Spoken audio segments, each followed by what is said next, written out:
اللہ اللہ اللہ اللہ بسم اللہ الرحمن الرحیم بسم اللہ الرحمن الرحیم اللہم صلی علی سیدنا اللہم صل علی سیدنا محمد محمد وعلی آل سیدنا وعلی آل سیدنا ومولانا ومولانا محمد محمد وبارک وسلم وبارک وسلم رب یسر رب یسر ولا تعسر ولا تعسر وتمم بالخیر وتمم بالخير رب یسر رب يسر ولا تعسر ولا تعسر وتمم بالخیر وتمم بالخير رب یسر رب يسر ولا تعسر ولا تعسر وتمم بالخیر وتمم بالخير رب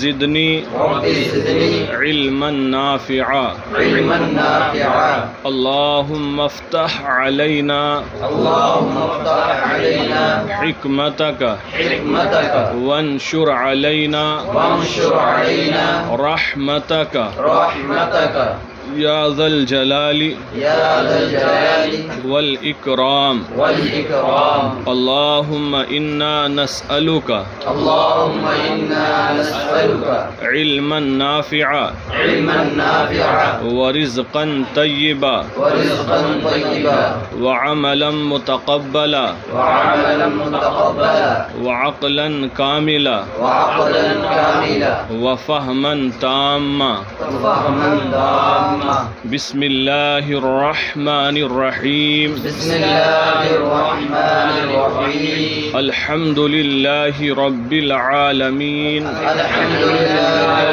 رب العالمين والعاقبة للمتقين والعاقبة للمتقين والصلاة والسلام على خير خلقه والصلاة والسلام على خير خلقه محمد وآله أجمعين محمد وآله أجمعين أما بعد أما بعد بدا ارشدك الله تعالى أرشد الله تعالى کہ این مختصریست مضبوط در علم نحو این مختلف مضبوط در علم نحو یہ جو کتاب آج ہم شروع کر رہے ہیں اس کتاب کا نام ہے نحمیر.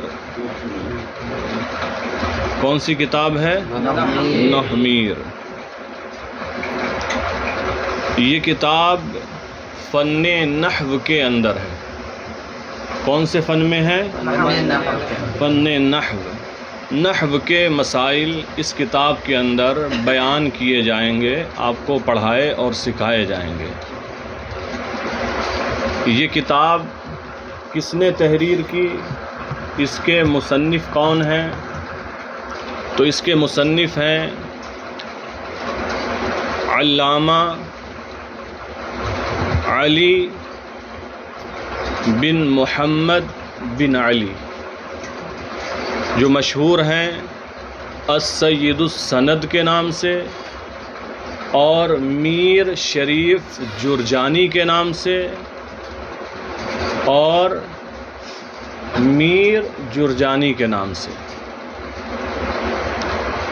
تو میر سید شریف علی بن محمد جرجانی، علی بن محمد بن علی جرجانی رحمۃ اللہ تعالی علیہ، یہ اس کتاب کے مصنف ہیں. آپ کا اصلی نام علی ہے، والد کا نام محمد اور پھر دادا کا نام علی ہے. مشہور ہیں میر سید شریف کے نام سے اور السید السند کے نام سے بھی مشہور ہیں، میر جرجانی کے نام سے بھی مشہور ہیں.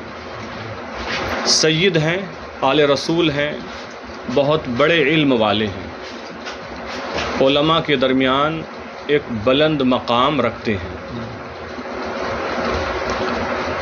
آپ 748 ہجری میں پیدا ہوئے جرجان میں. خوارزم کے علاقے کا ایک حصہ ہے جرجان. وہاں آپ 748 ہجری میں پیدا ہوئے اور 68 سال اللہ تعالیٰ نے آپ کو عمر عطا فرمائی. یہ عمر گزارنے کے بعد 816 ہجری میں آپ کا وصال ہوا. آپ کا زمانہ اور علامہ سعد الدین تفتازانی رحمۃ اللہ تعالی علیہ کا زمانہ ایک ہے. علامہ سعد الدین تفتازانی جو ہیں، سعد الدین یہ بھی ان کا لقب ہے، اصل نام ہے مسعود بن عمر. تو علامہ سعد الدین تفتازانی کا زمانہ میر سید شریف علی جرجانی کا زمانہ ایک ہے. فرق اتنا ہے کہ علامہ سعد الدین تفتازانی عمر میں بڑے تھے. ان کی پیدائش 722 ہجری میں ہوئی تھی. کس میں؟ 722. اور میر سید شریف علی جرجانی کی پیدائش 748 ہجری میں. 748 تقریباً 26 سال کا فرق ہوتا ہے. علامہ سعد الدین تفتازانی علیہ رحمت و رضوان 26 سال عمر میں بڑے تھے. اور علامہ سعد الدین تفتازانی کا وصال بھی پہلے ہوا. آپ کا وصال 792 ہجری میں ہوا، 792. اور میر سید شریف کا 816 میں. تو 24 سال کا یہاں فرق ہو گیا. بہرحال تو میر سید شریف جرجانی بڑے علم والے تھے. ان کے حوالے سے کچھ چیزیں ہم ذکر کر دیں، کیونکہ جب کوئی بھی فن، کوئی بھی کتاب پڑھی جائے تو چند چیزیں وہ ہوتی ہیں جو اس کتاب کے شروع میں ہی آپ کو معلوم ہو جانا چاہیے. ایک تو یہ معلوم ہو کہ یہ کس فن کی کتاب ہے، کس علم میں ہے، اس علم کی تعریف آپ کو معلوم ہونا چاہیے. ایک چیز ہو گئی. اس کا موضوع کیا ہے، کون سے مسائل بیان کیے جائیں گے، کن چیزوں پر گفتگو کی جائے گی، یہ معلوم ہونا چاہیے. غرض و غایت کیا ہے، آپ پڑھ کیوں رہے ہیں وہ فن، آپ کا مقصد کیا ہے، آپ کی غرض کیا ہے، کیوں پڑھ رہے ہیں، یہ آپ کو معلوم ہونا چاہیے. اور اس فن کے مرتب کون ہیں، مدون کون ہیں، وجہ تسمیہ کیا ہے، یہ چیزیں بھی معلوم ہونا چاہیے. تو یہ کتاب فن نحو کے اندر ہے. کون سے فن میں ہے؟ اور نحو کی تعریف، موضوع، غرض و غایت ابھی ہم ذکر کریں گے. اس کے نحو کے مرتب اور مدون کون ہیں؟ مولائے کائنات حضرت علی رضی اللہ تعالی عنہ. کون؟ حضرت علی. حضرت علی رضی اللہ تعالی عنہ نے جب دیکھا لوگ قرآن پڑھتے ہیں، بالخصوص عجمی لوگ قرآن پڑھتے ہیں، تو قرآن کے پڑھنے میں ان سے غلطیاں ہو رہی ہیں اعراب میں. عرب کے لوگ تو پیدائشی عربی جانتے ہیں، انہیں عربی زبان معلوم ہے، وہ پڑھ لے جاتے ہیں. لیکن جو عجم کے تھے جب وہ قرآن پڑھتے تو ان سے غلطیاں ہوتی. حضرت علی رضی اللہ تعالی عنہ کو بڑا احساس ہوا، تو آپ نے اپنے خادم حضرت ابو الاسود دؤلی رضی اللہ تعالیٰ عنہ جو کبار تابعین میں سے ہیں، ان سے کہا کہ کچھ قواعد مرتب کرو، مدون کرو، کہ جس کے ذریعے سے قرآن کو پڑھنے میں لوگوں کو آسانی ہو اور غلطیاں نہ ہوں.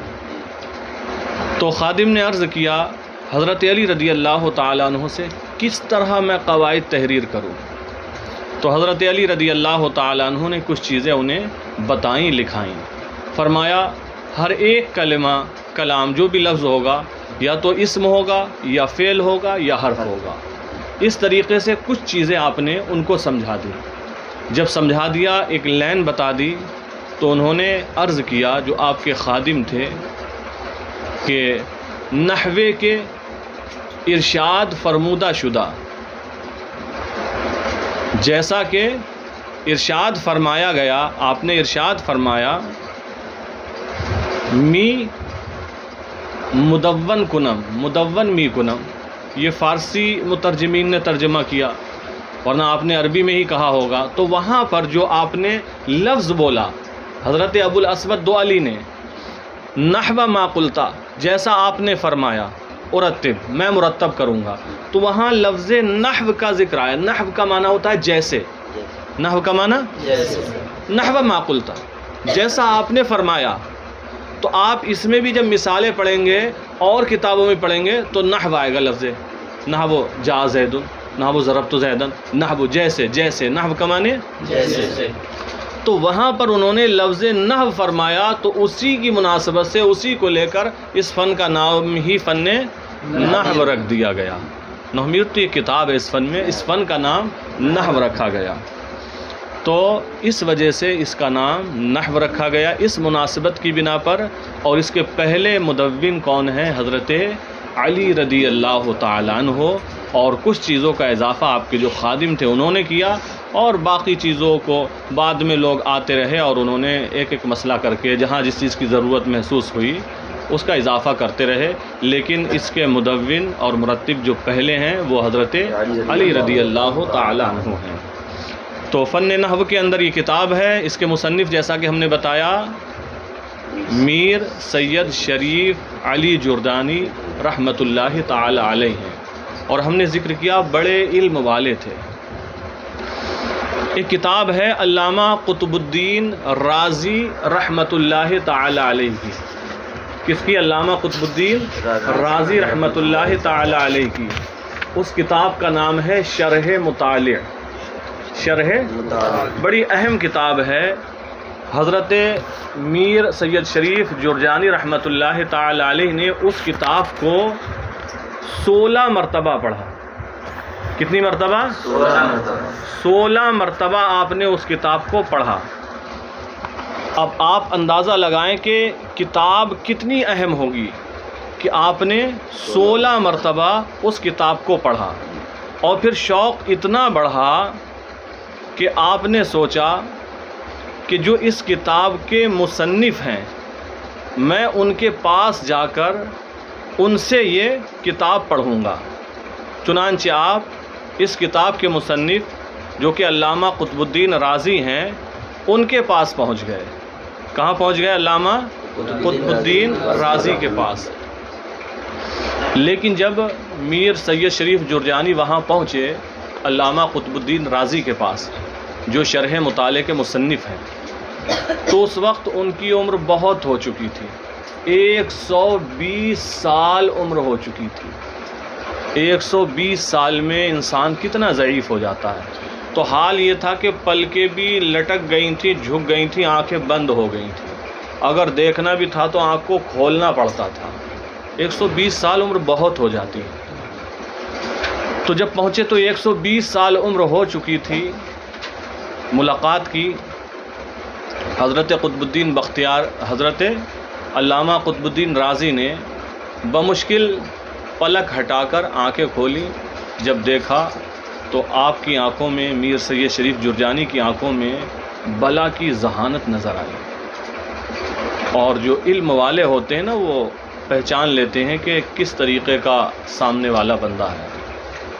تو آپ چونکہ ضعیف ہو گئے تھے، بوڑھے ہو گئے تھے، تو کمزوری کی وجہ سے آپ نے پڑھانے سے معذرت کر لی کہ میں عمر زیادہ ہو گئی اس لیے نہیں پڑھا سکتا. اور فرمایا کہ مصر میں میرے شاگرد ہیں مبارک شاہ. کون ہیں؟ ان کے پاس چلے جاؤ، وہ ہو بہو میری کاپی ہیں، جو میں پڑھاؤں گا ویسا ہی پڑھائیں گے. چنانچہ جب قطب الدین رازی نے یہ فرمایا تو میر سید شریف جرجانی علیہ الرحمہ وہاں پہنچے، مصر میں پہنچے سفر کر کے، اور ان سے ملاقات کی، آنے کا مقصد بیان کیا. تو انہوں نے 2 شرطیں لگائیں کہ میں آپ کو پڑھا سکتا ہوں لیکن میری 2 شرطیں ہیں. پہلی شرط یہ ہے کہ مستقل آپ کو میں درس شروع نہیں کراؤں گا کہ میں آپ کو پڑھانے بیٹھوں. کوئی امیر زادہ، کوئی بڑے گھرانے کا بچہ پڑھنے آیا کرے گا تو اس کے ساتھ آپ درس میں، سبق میں شریک ہوگے، الگ سے آپ کو نہیں پڑھایا جائے گا. ایک شرط. دوسری یہ کہ پڑھانے کے درمیان آپ کوئی بھی اعتراض نہیں کر سکتے ہو, کوئی سوال نہیں پوچھ سکتے. 2 شرطیں بڑی مشکل, لیکن آپ کو پڑھنا تھا, دونوں شرطیں آپ نے منظور کر لی. اس کے بعد جو بھی پڑھنے والے آتے تھے آپ بھی درس میں شریک ہوتے تھے, پڑھتے رہے. ایک دن مبارک شاہ مصری جو مصر میں رہتے تھے اپنے مدرسے میں گھوم رہے تھے, ٹہل رہے تھے. اچانک ایک کمرے سے آواز آتی ہے, قریب جاتے ہیں تو معلوم ہوتا ہے کہ کوئی شاگرد کمرے کے اندر تکرار کر رہا ہے شرح مطالعے کی, جو علامہ قطب الدین رازی کی کتاب ہے, اور تکرار کر رہا ہے تو کہہ رہا ہے کہ شارح مطالعے نے یہ فرمایا اور میرے استاذ یہ فرماتے ہیں, لیکن میں یہ کہتا ہوں. اس کے بعد میں یہ کہتا ہوں کہ بعد جب وہ اپنی تقریر شروع کرتے ہیں اس پر بات کرنا, استاد سن رہے ہیں مبارک شاہ کمرے سے باہر سے, تو ایسی گفتگو میر سید شریف فرما رہے ہیں کہ مبارک شاہ جو استاذ ہیں ان کے اوپر ایک ایسی کیفیت طاری ہوئی کہ وجد میں آ گئے اور رقص کرنے لگے اور بہت خوش ہوئے. پھر کمرے کے اندر گئے, گلے سے لگایا اور کہا آج کے بعد تمہیں اجازت ہے, جو سوال پوچھنا چاہو پوچھ لینا, پوری اجازت دے دی. اس کے بعد آپ نے علم حاصل کیا. آپ اندازہ لگا سکتے ہیں کہ کتنے علم والے اور کتنے قابل ہوں گے. علم حاصل کیا, علم حاصل کر لیا تو یہ وہ زمانہ تھا جب بادشاہ شجاع الدین مظفر کا زمانہ تھا. یہ علاقے کے بادشاہ تھے, پہلے بادشاہ خلیفہ ہوا کرتے تھے. شجاع الدین مظفر کا زمانہ تھا, اور شجاع الدین مظفر کے دربار میں جو بڑا درجہ حاصل تھا علامہ سعد الدین تفتازانی کو حاصل تھا. آپ کی کوئی پہنچ نہیں تھی میر سید شریف جرجانی کی, چونکہ عمر میں آپ چھوٹے تھے. تو آپ نے کوشش کی کہ میں بھی بادشاہ کے دربار تک پہنچوں. فوجیوں کا لباس پہنا, کھڑے ہو گئے. جب علامہ سعد الدین تشریف لا رہے تھے, ایک دن کبھی آتے تھے بادشاہ کے پاس, کوئی میٹنگ مشورہ جو بھی کام رہتے ہوں, تو آپ نے ملاقات کی اور کہا میں ایک بہت اچھا تیر انداز ہوں, آپ گزارش کر کے بادشاہ تک مجھے پہنچا دیں, میری ایک ملاقات کرا دیں. علامہ سعد الدین تفتازانی نے دیکھا کہ اچھے تیر انداز ہیں اور علم والے کی گفتگو بھی الگ ہوتی ہے, تو ان کی سمجھ میں آیا.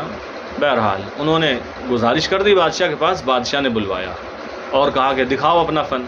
تو آپ نے کاغذات کا ایک مجموعہ, ایک حصہ جیب سے نکالا جن پر بہت سارے مصنفین پر اعتراض کیے گئے تھے. انہوں نے یہاں یہ لکھا, یہ نہیں, ایسا ایسا, یہ ہے, یہ ہے, اور کہا یہ میرے تیر ہیں جو میں نے چلائے ہیں لوگوں پر. علامہ سعد الدین تفتازانی جو فضل و کمال میں بہت اعلیٰ تھے, ان کے ہوتے ہوئے کون جرأت کر سکتا تھا, لیکن میر سید شریف بھی بڑے علم والے تھے. انہوں نے یہ ہمت کی. بادشاہ نے جب دیکھا کہ بڑے علم والے ہیں تو ان کو شیراز کے مدرسے میں مدرس مقرر کر دیا. 10 سال تک پڑھاتے رہے. چلتا رہا زمانہ. اس کے بعد پھر دور آتا ہے تیمور لنگ کا. تیمور لنگ بڑے دبدبے والا بادشاہ تھا, لیکن اس نے کچھ غلطیاں کی ہیں جس کی وجہ سے اسلام کو بڑا نقصان ہوا. بہرحال تو اس نے حملہ کیا اور جو موجودہ بادشاہ تھا اس کو قید کر لیا. وہ بھی مسلمان بادشاہ تھا, یہ بھی مسلمان. اور جو مورخین لکھتے ہیں کہ اس وقت بہت بڑی تیاری میں موجودہ بادشاہ تھا اور بہت بڑی کامیابی ملنے والی تھی. بہرحال تو تیمور لنگ کا زمانہ آ گیا. حملہ کیا, کامیاب ہو گیا اور لوٹ مار شروع ہو گئی. میر سید شریف جرجانی بھی ایک وزیر اور بادشاہ تیمور ملک کے قریبی کی سفارش پر چھوڑے گئے اور پھر آپ درس دیتے رہے. اب یہاں بھی حضرت علامہ سعد الدین تفتازانی کا بڑا مرتبہ تھا, تیمور ملک کے دربار میں بھی, اور اس کی مجلس کے صدر الصدور تھے, سب سے بڑے درجے پر. علماء کی پوری ٹیم میں آپ صدر تھے. تو تیمور ملک کہا کرتا تھا کہ دونوں علم و فضل و شرف میں برابر ہیں. یہ علامہ سعد الدین تفتازانی اور میر سید شریف جرجانی. لیکن میر سید شریف کو نسب کے اعتبار سے فضیلت حاصل ہے کہ یہ سید تھے، آل رسول تھے. ایک دن گفتگو چل رہی تھی علامہ سعد الدین تفتازانی علیہ الرحمت والرضوان کا. ایک حاشیہ ہے کشاف، حواشی کشاف، تو اس میں اولئک علی ھدی من ربہم آیت کریمہ کا حصہ ہے. اس کے حوالے سے انہوں نے کہا ہے کہ یہ استعارہ طبعیہ اور تمثیلیہ ہے دونوں.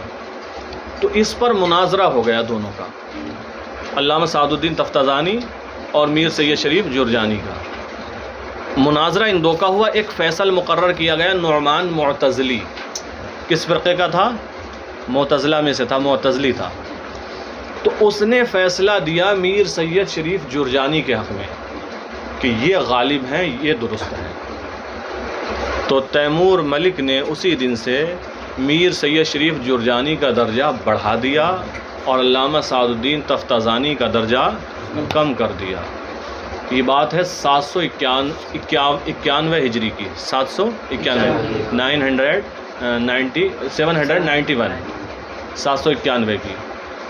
تو جب ان کا درجہ گھٹایا گیا اور میر سید شریف جرجانی کے حق میں فیصلہ دیا گیا، ان کا مرتبہ بڑھایا گیا، تو علامہ سعد الدین تفتازانی علیہ رحمت و رضوان کو بڑا غم ہوا.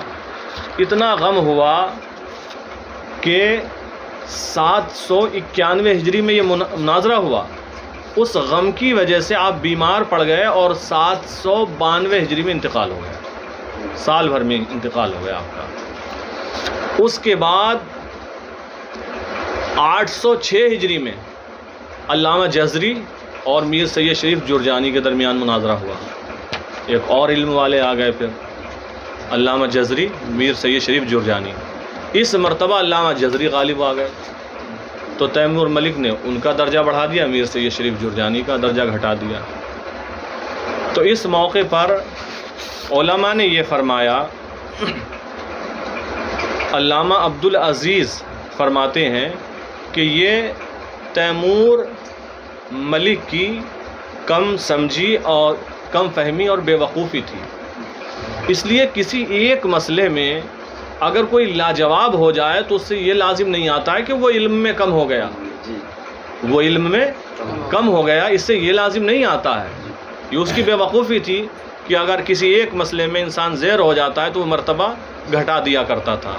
تو بہرحال آپ ان چیزوں سے اندازہ لگا سکتے ہیں کہ علامہ سید شریف جرجانی علیہ الرحمت و رضوان کتنے بڑے علم والے، فضل والے تھے.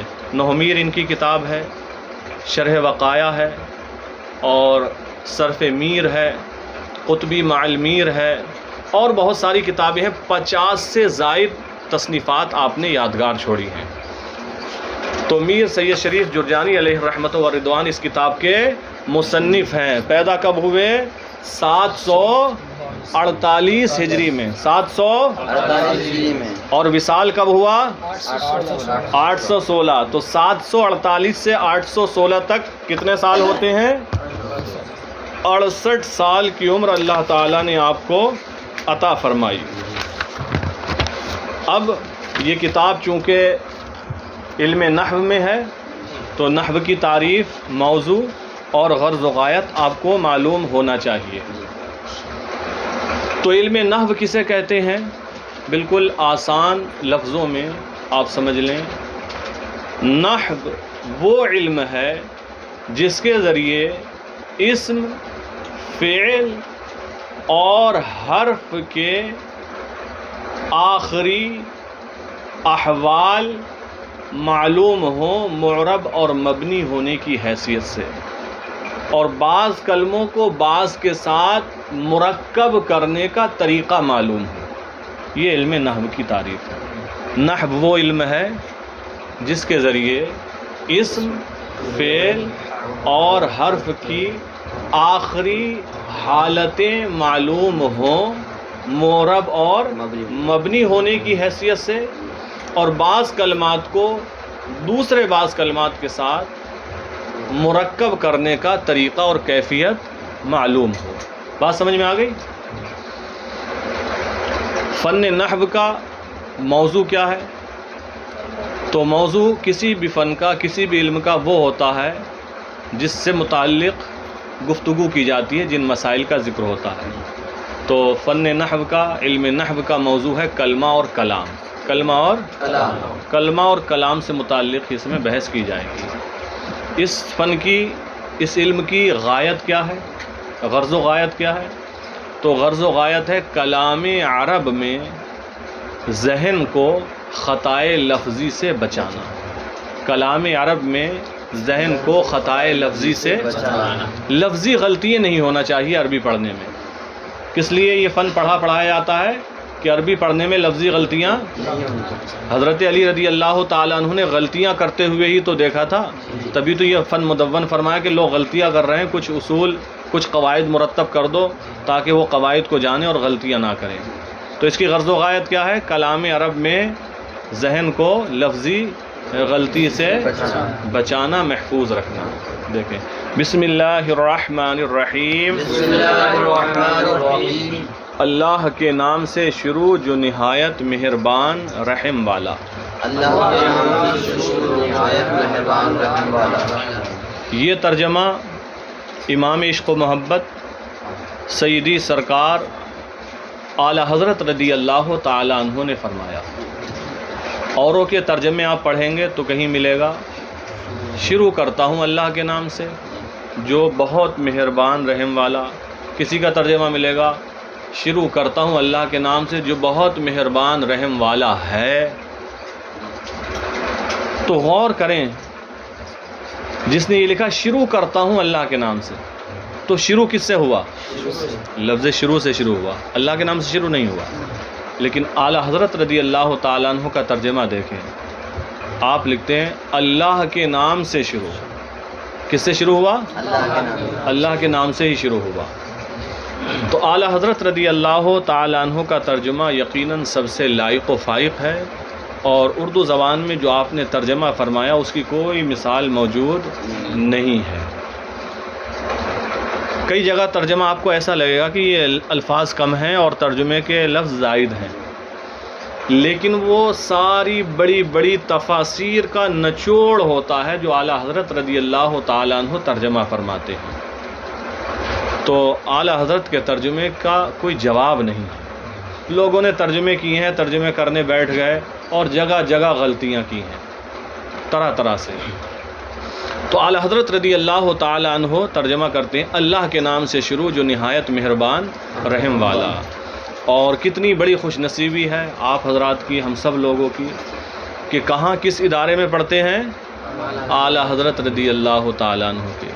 تو اعلیٰ حضرت کا فیضان تو عام ہے، سبھی کو ملتا ہے، لیکن جو ان کی بارگاہ میں پڑھے گا، بار بار حاضری دے گا اور ان کے یہاں وسیلہ لے کر دعائیں مانگے گا، تو ظاہر سی بات ہے اس پر فیضان اعلیٰ حضرت کا زیادہ ہی ہوگا۔ الحمدللہ رب العالمین، تمام تعریفیں اللہ تعالیٰ کے لیے جو سارے جہانوں کا رب ہے۔ والعاقبۃ للمتقین، اور اچھا انجام پرہیزگاروں کے لیے۔ عاقبت کا معنی انجام ہوتا ہے، مراد ہے اچھا انجام، اور اچھا انجام متقین، پرہیزگاروں کے لیے۔ والصلاۃ والسلام علی خیر خلقہ محمد، اور درود و سلام نازل ہو اس کی مخلوق میں سب سے افضل محمد صلی اللہ تعالی علیہ وسلم پر، وآلہ اجمعین، اور آپ کی تمام آل پر، آپ کے تمام متبعین پر، آپ کی تمام آل پر، یا آپ کی پیروی کرنے والے سبھی لوگوں پر۔ اما بعد،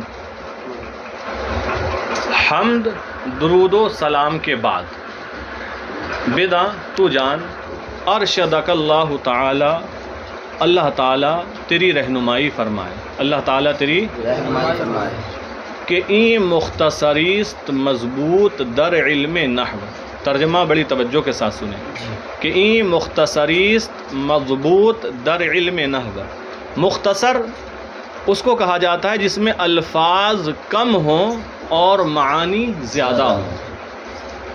مضبوط بمعنی محفوظ ہے، مضبوط بمعنی محفوظ۔ تو فرماتے ہیں کہ یہ مختصر یہ مختصر کتاب ہے مضبوط جو محفوظ ہے طوالت سے. کس سے؟ طوالت طویل سے ہے. جیسے کرامت آتا ہے طوالت سے، یعنی بہت لمبے مسائل، لمبی بحثیں نہیں کی گئی ہیں. ای مختصریست مضبوط در علم نحو، یہ مختصر طوالت سے محفوظ کتاب ہے علم نحو میں. علم کہ مبتدی را بعد از حفظ مفردات لغت و معرفت اشتقاق و ضبط مہمات تصریف، جو ابتدائی طالب علم کو، کہ مبتدی سے مراد ہے ابتدائی طالب علم. آپ حضرات ابھی ابتدائی ہی ہیں. جو ابتدائی طالب علم کو بعد از حفظ مفردات لغت کے مفردات یاد کرنے کے بعد، لغت کے مفردات و معرفت اشتقاق، اور اشتقاق کی معرفت کے بعد، اور اشتقاق کی لغت کے مفردات یہی ہیں، جیسے کہ الکتاب معنی کتاب، الارض معنی زمین، السما معنی آسمان، اسم معنی نام، وغیرہ وغیرہ جو مفردات ہوتے ہیں نا عربی میں، انہی کے ترجمے معنی یاد ہونا چاہیے. اور اشتقاق کہتے ہیں ایک کلمے سے دوسرے کلمے کو بنانا، جیسے فعل ماضی سے مضارع کو بنانا، مضارع سے امر کو بنانا، نہیں کو بنانا، وغیرہ وغیرہ، اس میں فاعل بنانا، اس میں مفعول. تو جو کہ ابتدائی طالب علم کو لغت کے مفردات یاد کر لینے کے بعد اور اشتقاق کی معرفت کے بعد، دو چیزیں، وضبط مہمات تصریف، اور علم صرف، مہمات سے مراد ہے مقاصد، اور علم صرف کے مقاصد کو محفوظ کرنے کے بعد، علم صرف کے مقاصد کو محفوظ کرنے کے بعد بآسانی بکیفیت ترکیب عربی راہ نماید. عربی ترکیب کی کیفیت کا بآسانی راستہ دکھاتی ہے. یہ مختصر جو کتاب ہے، یہ ان تین چیزوں کے بعد، کن تین چیزوں کے بعد؟ لغت کے مفردات یاد کرنے کے بعد ایک چیز، اشتقاق کی معرفت کے بعد دو، علم صرف کے مقاصد کو محفوظ کر لینے کے بعد یہ کتاب عربی ترکیب کی کیفیت کا آسانی کے ساتھ راستہ دکھاتی ہے. یعنی آپ عربی ترکیب کرنے لگیں گے آسانی کے ساتھ اگر یہ تین چیزیں آپ نے پہلے محفوظ کر لی ہیں. ایک فائدہ دے گی، وبزود در معرفت اعراب و بنا، اور جلدی اعراب و بنا کی معرفت میں، اور جلدی معرفت میں، جانکاری میں. اعراب و بنا یعنی مورب ہونا اور مبنی ہونا، اور جلدی اعراب و بنا کی معرفت کا فائدہ دے گی، معرفت کا فائدہ دے گی یا معرفت کا راستہ دکھائے گی. وہ سواد خواندن توانائی دہد، وہ سواد خواندن، اس کا محشین نے، شارحین نے ترجمہ فرمایا وہ سواد خواندن کا، اور پڑھنے کا ملکہ، پڑھنے کی قدرت و قوت، اور پڑھنے کے ملکہ میں، پڑھنے کے ملکہ میں یا ملکے میں قوت بخشے گی. تو تین چیزوں کو محفوظ کرنے کے بعد یہ تین فائدے پہنچائے گی یہ کتاب آپ کو. کون سی تین چیزیں محفوظ کرنے کے بعد؟ تو بتا دیا، لغت کے مفردات یاد کر لینے کے بعد، اشتقاق کی معرفت حاصل کر لینے کے بعد، علم صرف کے مقاصد کو محفوظ کر لینے کے بعد یہ کتاب آسانی کے ساتھ عربی ترکیب کی کیفیت کا راستہ دکھائے گی، اور اعراب و بنا کی، اور جلدی اعراب و بنا کی معرفت میں یہ قوت پہنچائے گی، جلدی اعراب و بنا کی معرفت میں اور پڑھنے کے ملکہ میں قوت پہنچائے گی. جلدی اعراب و بنا کی معرفت میں اور پڑھنے کے ملکہ میں قوت پہنچائے گی. کیسے؟ بتوفیق اللہ تعالی وعونہ، اللہ تعالیٰ کی توفیق اور اس کی مدد سے، اللہ تعالیٰ کی توفیق